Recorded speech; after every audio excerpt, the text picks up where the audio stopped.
kepada kami untuk berdoa kepada mereka serta muslimin-muslimat seluruhnya. Allahumma hab lana hukma wa alhiqna bis salihin. Ya Allah, kurniakan jua kepada kami hikmah, yakni faham dalam agama. Wa man yu'tal hikmata faqad utiya khairan katsira. Barang siapa yang engkau kurniakan kepadanya hikmah, pasti ia akan mendapat kebaikan-kebaikan yang banyak. Dan engkau masukkanlah kami semua bersama-sama dengan hamba-hambamu yang saleh. Rabbana ighfir lana wal ikhwanina alladhina sabaquna bil iman wa la taj'al fi qulubina ghillan lil ladzina amanu rabbana innaka raufur rahim. Wahai Tuhan, ampunkanlah segala dosa-dosa kami. Ampunkan jua dosa-dosa orang-orang yang telah dahulu pergi bertemu denganmu, yakni meninggal dunia, khususnya ibu bapa kami, kaum keluarga kami, guru-guru kami, sahabat andai kami, jiran tetangga kami. Dan janganlah engkau campakkan ke dalam diri kami rasa dengki benci terhadap orang-orang yang sama-sama beriman dengan kami. Santunilah kami, rahmatilah kami. Sesungguhnya engkau Tuhan yang maha penyantun lagi maha penyayang. Rabbana atina min ladunka rahmah wa hayyi' lana min amrina rasyada. Wahai Tuhan, kurniakanlah dari sisi engkau kepada kami sekalian rahmatmu, serta kau tunjuk pandulah kami dalam segala urusan kami jalan petunjukmu. Rabbana walli umurana khiyarana wa la tuwalli umurana syirarana. Wahai Tuhan, berikanlah kepada kami pemimpin-pemimpin yang terbaik, dan janganlah engkau lantik di kalangan orang-orang yang paling jahat di kalangan kami. Amin ya rabbal alamin.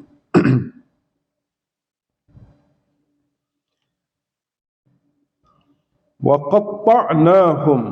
Qatta'na, qata'ani potong. Qatta', dia kalau lebih pada 3 dia guna qatta', makna potong-potong, cicak. Kami potongkan mereka isnatai, jadi 12. Isnatai asyrata, 12. 12 apa? Asbata, 12 asbab, suku. As-sabtu, Sabtu, hari Sabtu. As-sabtu dengan ta. As-sabtu makna al-qawmu, al-qabilah. Umamah, dan dia telah menjadi umat. Asal usulnya kabilah kecil, lama-lama dia jadi umamah, jadi umat. Masing-masing menjadi umat. Maknanya daripada 12 yang Nabi Musa bagi itu, 12 kumpulan tu kecil je masa tu. Lama-lama dia kembang-kembang jadi umamah, jadi umat besar. Wa auhayna ila Musa, dan kami telah wahyukan kepada Musa. Semasa tu Musa minta, kaum dia minta nak minum. Nak minum sebab tak ada air, kemarau. Lalu Allah wahyukan kepada Musa supaya buat apa nak kaum dia nak minum air ni? Idhistasqa, ketika iaitu ketika kaum dia, istasqa qaumuhu, kaum dia minta minum air. Apa wahyu Allah kepada Musa? Iaitu anidrib bi'asakal hajar. Makna seolah-olah ayat gini, wa auhayna ila Musa anidrib bi'asakal hajar. Itu ayat direct lah. Kemudian dia bawa antara ayat tu dengan idhistasqahu qaumuhu, ketika meminta. Mana wahyu ini berlaku ketika kaum dia minta kepada Musa untuk minum. Maka Allah wahyu kepada Musa supaya idrib bi'asaka, pukullah. Idrib itu fi'amal, pukullah dengan tongkat engkau itu akan batu tu. Maka bila pukul batu jadi mana? Fambajasat, maka memancarlah tiba-tiba secara automatik. Secara automatik. Dia panggil imbajasa tu, asalnya bajasat kan.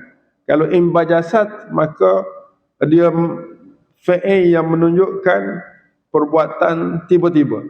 Imbajasat, tiba-tiba terpancarlah minhu, minhu minal hajar, daripada batu itu isnata asyrata fa'il kepada imbajasat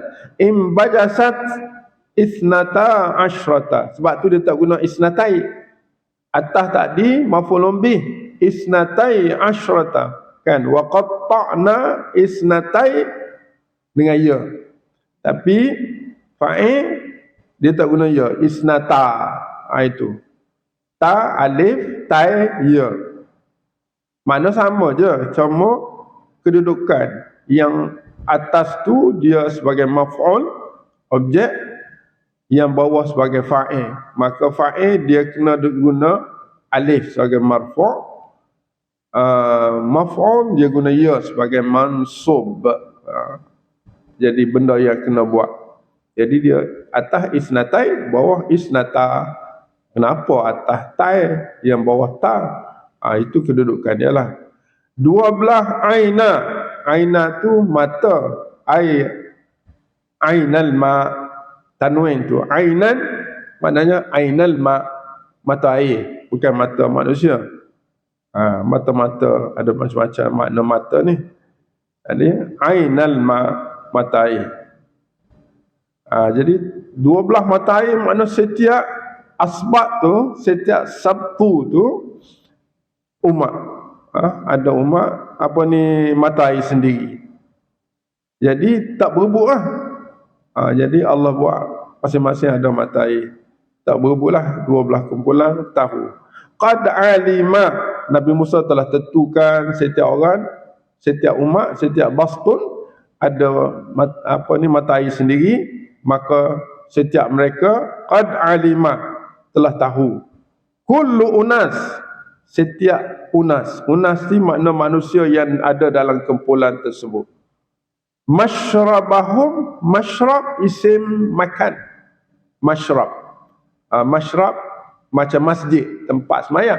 Masyrab tempat minum. Tempat minum maknanya ainan lah. Masyrabahum ni ainan khassan lahu. Khassah lahu.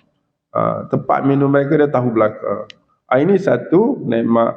Kemudian dia panas. Dia lepas minum dia panas, kata Allah, wa dhallalna alaihimul ghamam.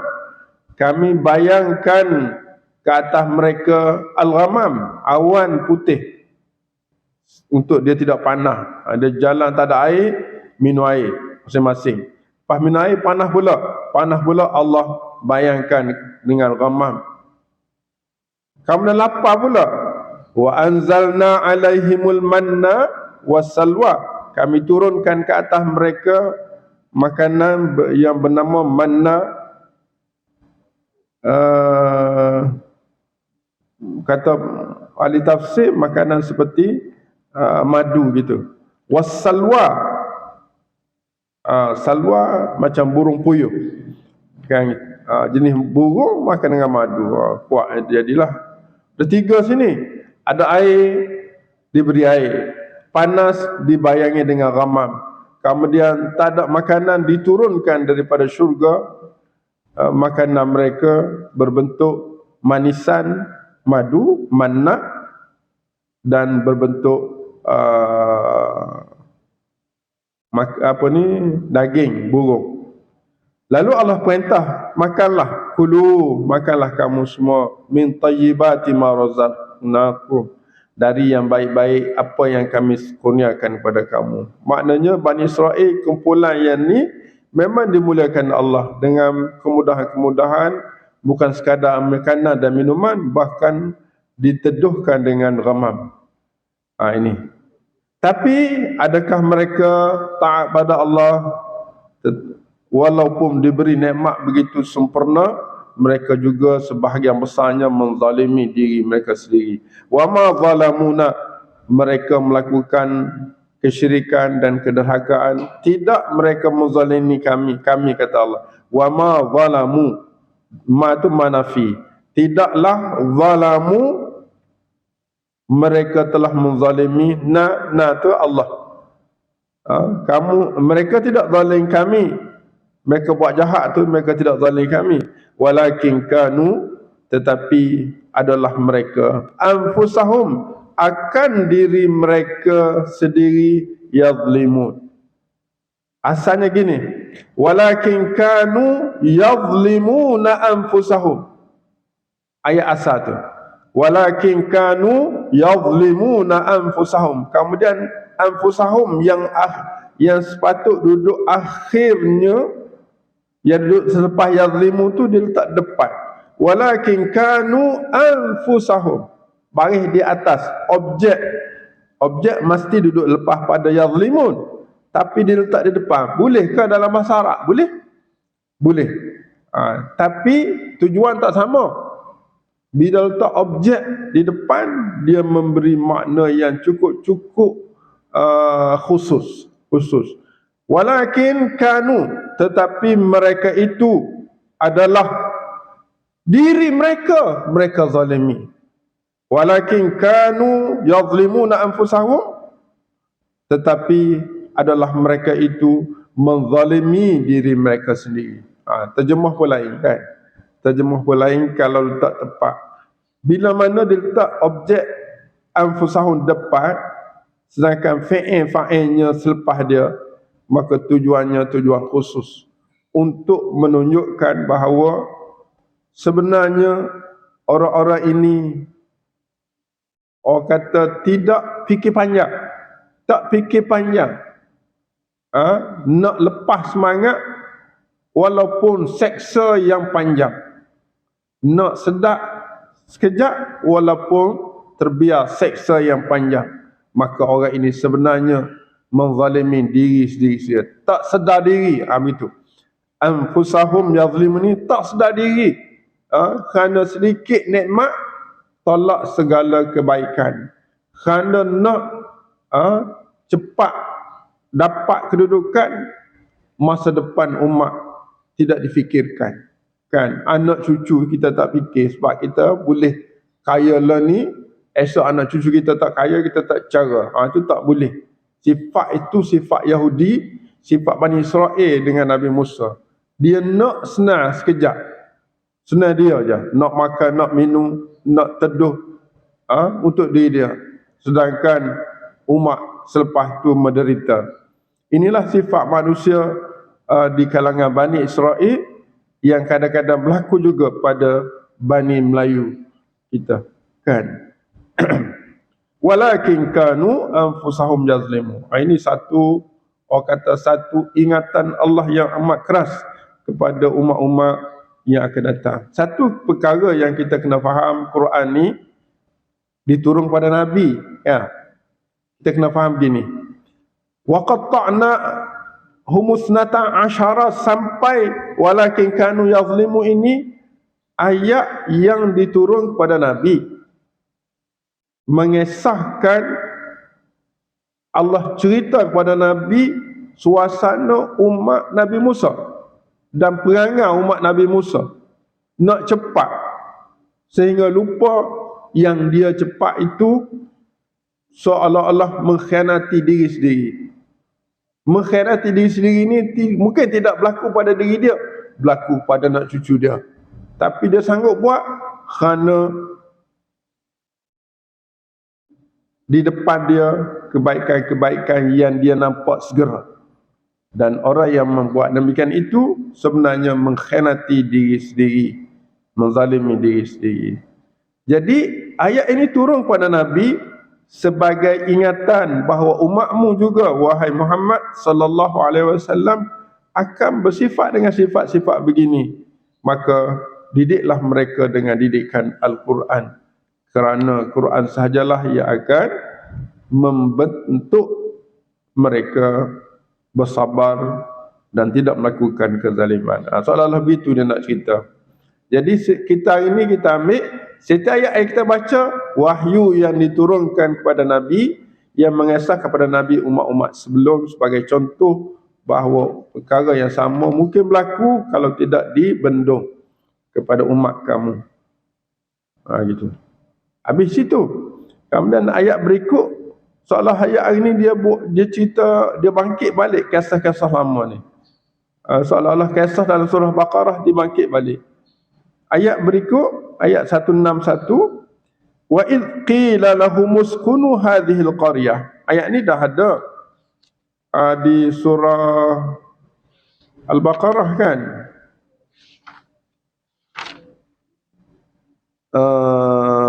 Surah Al-Baqarah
Surah Baqarah ayat 58 muka surat 9.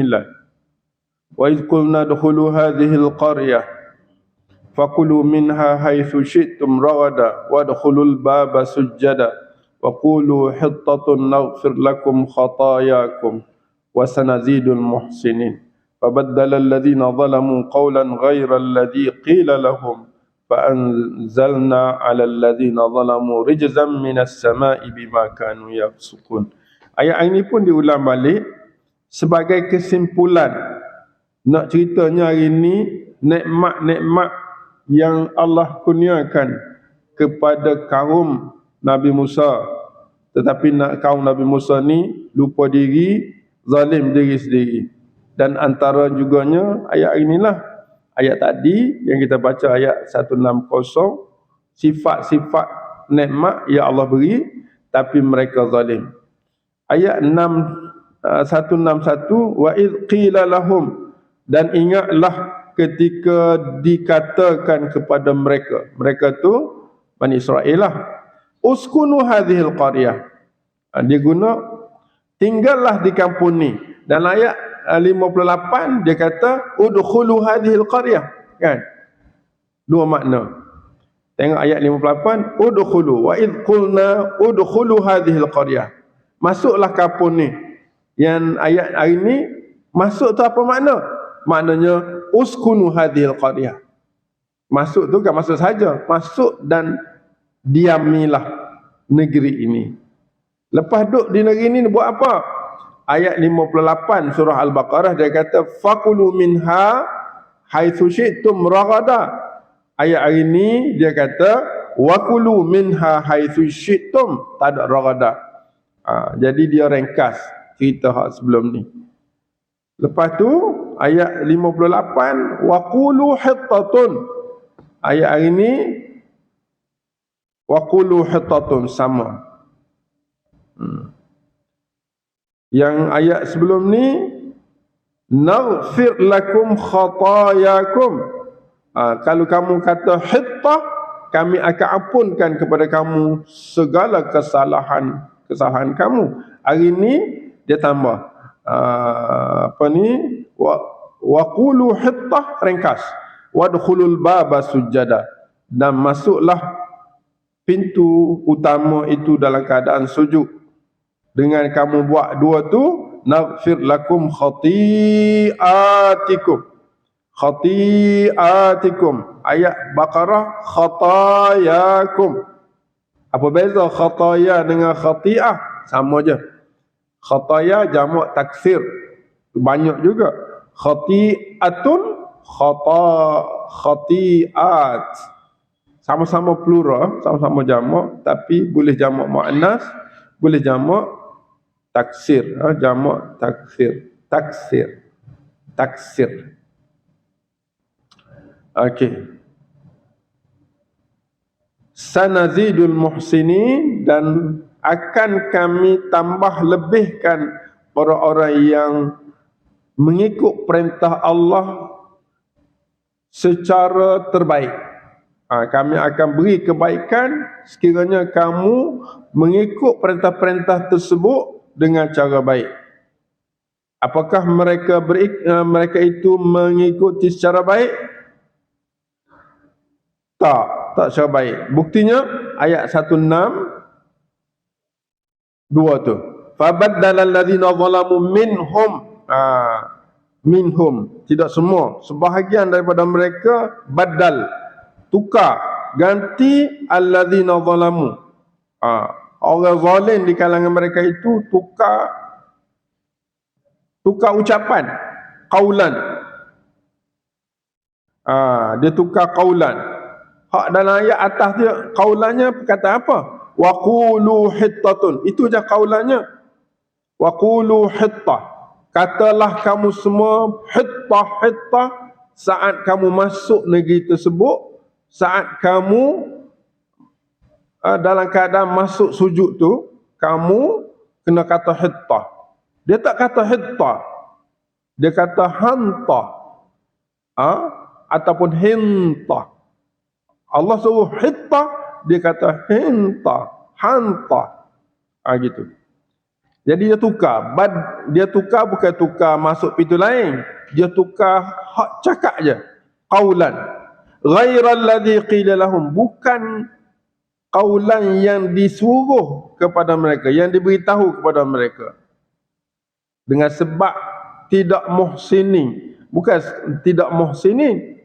Allah kata sanazidul muhsinin, dia bukan sekadar tidak muhsinin, bahkan dia derhaka kepada satu daripada perintah Allah. Perintah Allah masuk, dia masuk. Tinggallah di kapun, dia tinggal. Makan, dia makan. Masuk tekan sujud, dia masuk. Cuma satu je dia buat daripada 4 perkara tersebut, dia tak kata hittah, dia tukar hittah. Maka disebabkan itu pun satu kesalahan daripada 4, dia tidak lagi muhsinin, bahkan dia telah melakukan khati'ah. Satu kesalahan perintah Allah. Kita nampak di sini, kita di dunia hari ini, di Malaysia hari ini, di negara kita hari ini, banyak perintah Allah. Nah, kita buat dah banyak, tapi bab-bab hukum syariah kita kurang lagi. Jadi satu kita tak buat, boleh menyebabkan azab Allah. Kalau Bani Israel buat berapa tu? Masuk uskunu hadhil qaryah, dia masuk, dia tinggal. Wa kulu min haitsu syi'tum, dia makan. Wa dukhulul baba sujada, dia buat. Cuma dia tak buat wa kulu hatta. Satu daripada 4 ni dia tak buat je. Itu pun dibalas dengan perkataan fa arsalna alaihim rijzam minas sama' bima kanu yadhlimun. Maka kami hantarkan ke atas mereka azab daripada langit dengan sebab mereka melakukan kezaliman. Mana apa? Maknanya melanggar salah satu daripada perintah Allah, walaupun yang lain buat, dikira zalim. Kan? Kita tengok suasana ni lah. Maknanya kita kena ikut semua perintah Allah sebagai hamba. Jadi semaya semua, tapi tak takbir, tak sah semaya. Nah, hak lain ikut semua hak Allah suruh, tapi tak takbir. Malah nak takbir hari ni, dah akak tangan senyap ya. Sedangkan takbir rukun, kan? Jadi walaupun tinggal satu rukun daripada 13 rukun, hak lain batal habis. Tak sah sembahyang, kan? Islam, hak lain buat belaka, tapi hukum tak nak, hukum hudud tak nak contohnya. Maka kita juga bimbang datangnya musibah. Kalau kita kias tengok kepada cerita Bani Israel ni, kalau kira ke satu je dia tak ikut, kan? Dia tak ikut, dia tak cakap masa masuk tu, dia masuk, dia makan semua Allah suruh buat. Cuma katalah qaulan ghairal ladzi. Dia cakap juga tapi cakap benda lain. Kita juga ambil juga hukum tapi hukum lain. Buat juga hukum tapi hukum lain. Macam mana? Boleh tak kita kias gitu? Kan? Dia cakap ke? Allah kata hittah, dia kata hintah. Sikit je. Bunyi macam tah juga. Hintah, hittah. Tambah nun.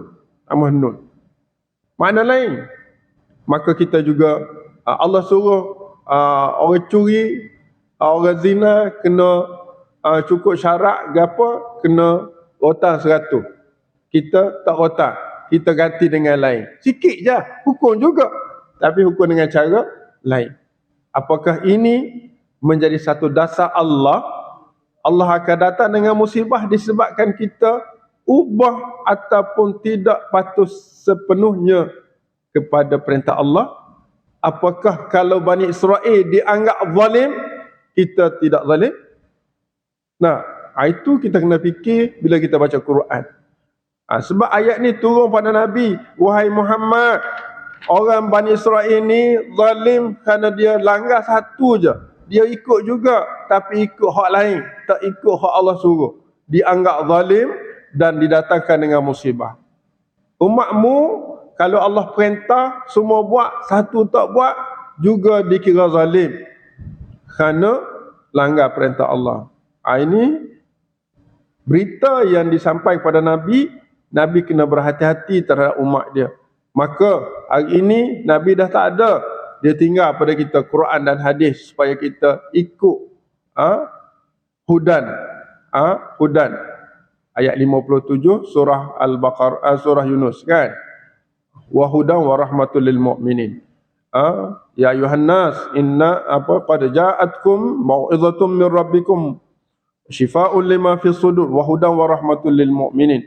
Qul bi fadlillahi wa bi rahmatihi fabidzalika falyafrahu wa khairum mimma yajma'un. Ayat 57 58 surah Yunus, yang menjadi dasar kepada kita, objektif pada kita, aukan kepada tadabbur kita. Jadi di sini kita nampak sangat-sangat tuan-tuan, Bani Israel didatangkan azab kerana apa? Kerana mengubah hukum yang Allah tetapkan. Jadi Nabi diminta untuk berhati-hati kepada umat dia. Jadi kita sekarang ini berdepan dengan isu-isu begini, kita merasakan tidak melaksanakan sebahagian perintah Allah itu dimaafkan Allah. Tak, Bani Israel tidak dimaafkan. Wallahu a'lam. Itu kiasan yang kita boleh nampak secara direct daripada cerita ini. Habis itu ayat 162, 163 isu lain, iaitu was'alhum anil qaryah allati kanat hadiratal bahri. Tanya mereka, was'alhum, tanyalah. Siapa tanya ni?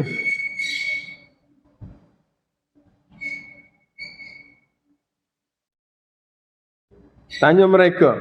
Siapa suruh tanya? Was'alhum ni, siapa suruh tanya? Allah kan? Dia suruh siapa? Was'al.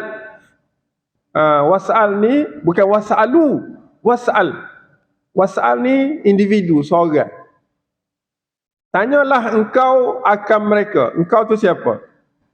Nabi kita sallallahu alaihi wasallam. Wahai Muhammad, tanya mereka. Mereka tu siapa? Bani Israel. Bani Israel hak mana? Hak duduk Mekah zaman Nabi sallallahu alaihi wasallam. Yahudi yang duduk Mekah, duduk Madinah. Was'alhum, tanya mereka wahai Muhammad, anil qaryah, tentang satu qaryah, satu kampung, allati kanat, kampung ni, kanat adalah dia kampung tu, kanat qaryah tu, hadiratal bahri, kampung tepi pantai. Kampung dekat dengan pantai. Hadiratal bahri ni maknanya hadir lah. Hadir laut. Maknanya kampung tepi laut. Kampung tepi laut. Kerja apa orang kampung tepi laut ni? Iaitu kerja nelayan. Tapi ada undang-undang yang tidak dipatuhi oleh nelayan ini dalam hukum Allah. idh ya'duna fis sabti, iaitu kampung yang berada di tepian pantai ini yang mereka penduduknya bekerja sebagai nelayan ini, ada satu peristiwa, iaitu ya'duna bis sabti, mereka melanggar aturan tidak mencari ikan di hari Sabti. Idh ta'tihim hitanuhum yawma sabtihim syurra'a, iaitu ketika datang kepada mereka hitan. Hitan ni ikan, hitan, ikan-ikan besar, ikan-ikan mahal. Hitan ni dia kalau samakun tu ikan biasa. Hitan ni ikan-ikan besar, ikan mahal, boleh jadi jutawan, boleh hitan ni kan. Marilah ta'tihim hitanuhum, datang kepada mereka ikan-ikan yang begitu sempurna baik, yauma sabtihim, pada hari Sabtu mereka. Yauma, hari, sabti, Sabtulah, hari cuti. Sabtu ni cuti. Apa makna Sabtu? Mana hari cuti. Tak ada orang kerja hari Sabtu. Yauma sabti, hari cuti mereka. Syurra'a, ia adalah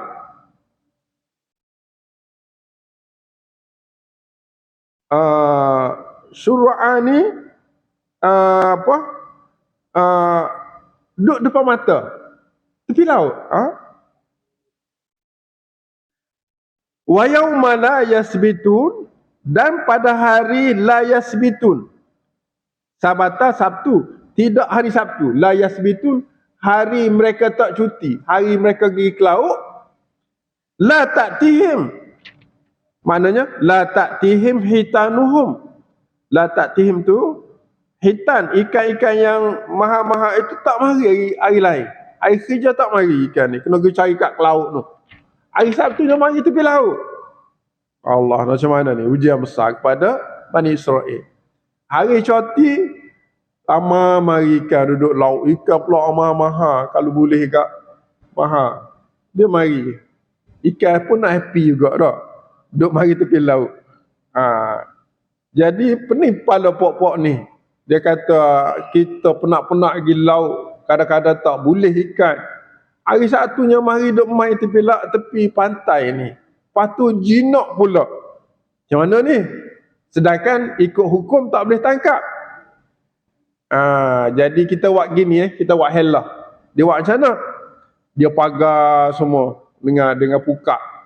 Tak tahulah dengan apa. Dia pagar semua, dia tak tangkap hari Sabtu. Dia tangkap hari la yasbitun, hari tak cuti, hari kerja. Kata Allah, itu kena berhenti sebab ada 3 titik tu. La ta'tihim. Kadzalika nablu tu kena direct baca. Demikianlah kami uji mereka bima kanu yafsukun, dengan sebab mereka melakukan kefasikan. Cuba tengok ayat ni. Menarik juga.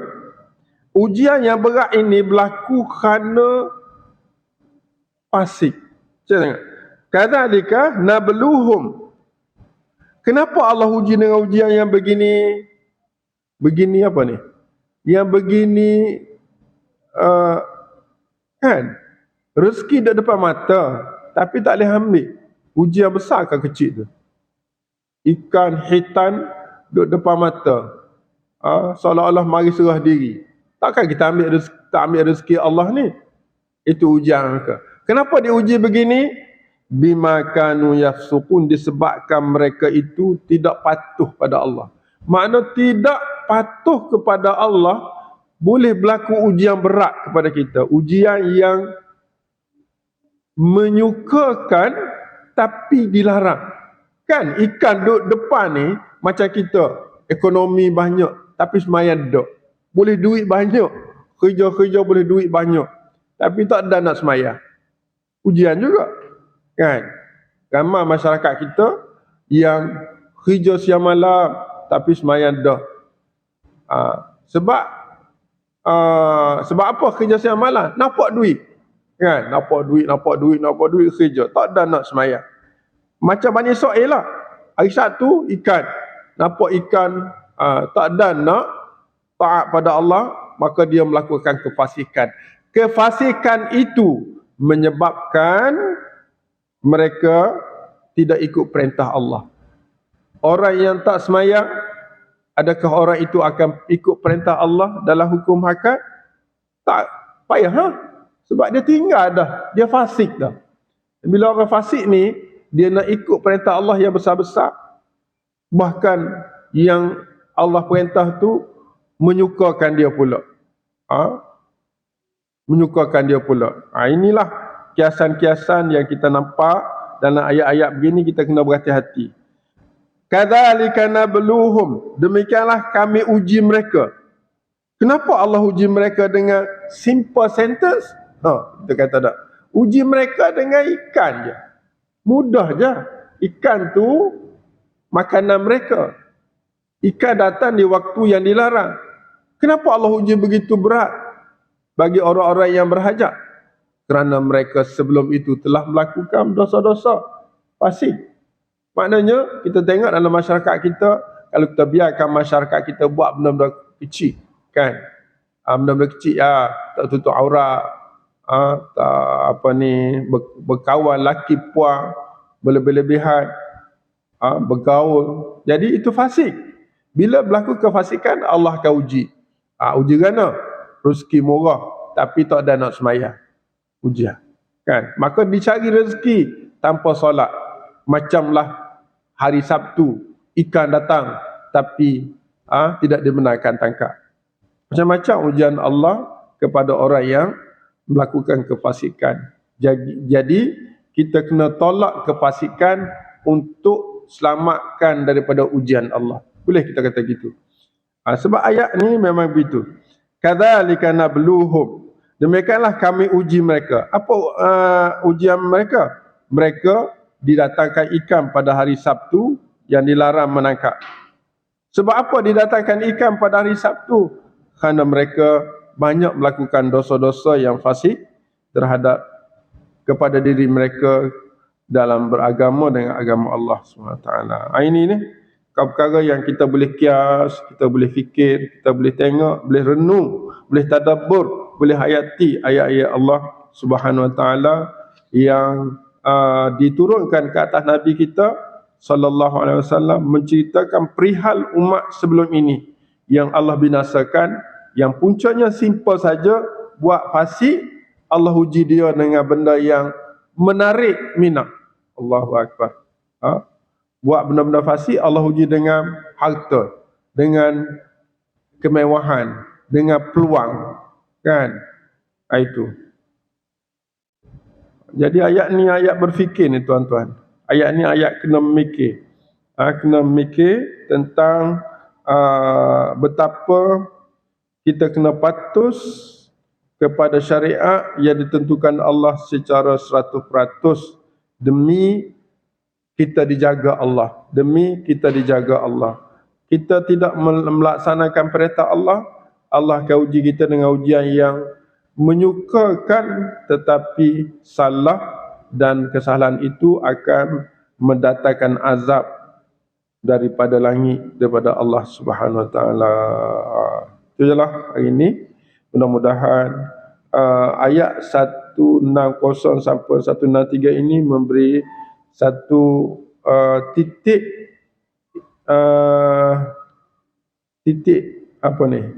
sikap kita, mengubah sikap. Walaupun sebesar mana pun perintah Allah, jangan dilanggar. Walaupun sebesar mana perintah Allah, jangan ditinggal. Walau sebesar mana larangan Allah, jangan dilanggar. Kerana melanggar satu perintah Allah itu satu kefasikan.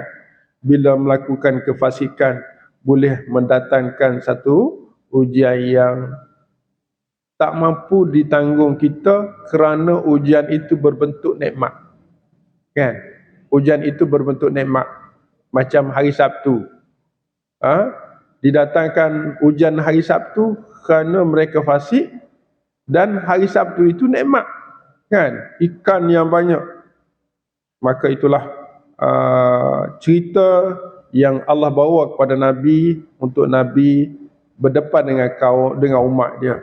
Perkara ini Nabi dah tinggal pada kita Quran, pimpinan-pimpinan kita berdepan dengan ujian-ujian ini, sepatutnya mereka benar-benar faham nilai kemudahan yang ada pada depan mata kita, selagi mana dia tidak berlandaskan ketentuan Allah, selagi itulah dianggap ujian dan dia perlu ditangani dengan sempurna. Amin. Ya Rabbal Alamin. Complicated ni ayat ni complicated sangat. Yang kita kena fikir panjang, tadabbur, urus. Wallahu alam. Kita berhenti setakat tu. Subhanakallahumma bihamdika asyhadu an la ilaha illa anta astaghfiruka wa atubu ilaik. Wal 'asr innal insana lafi khusr illa alladhina amanu wa 'amilus salihat wa tawassaw bil haqqi wa tawassaw.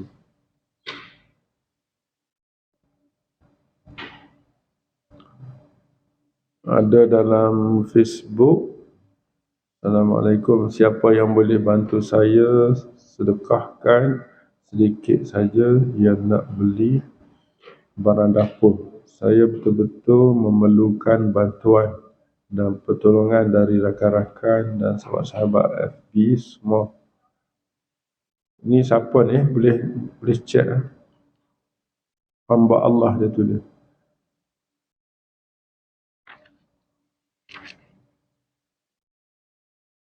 Panjang pengajaran ayat meninggalkan satu sahaja daripada perintah Allah boleh mengundang azab.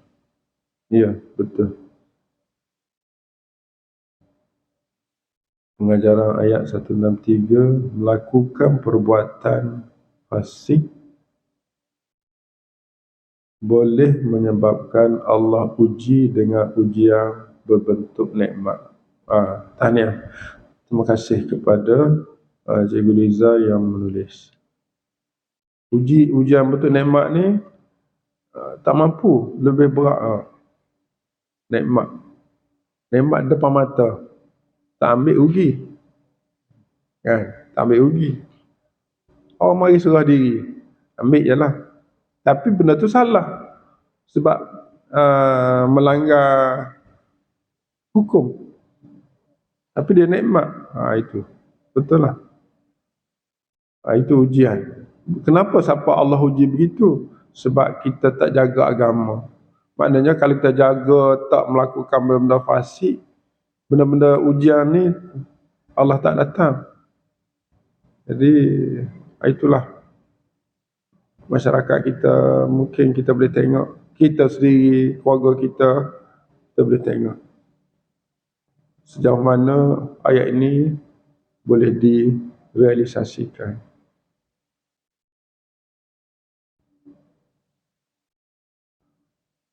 Kita tutup.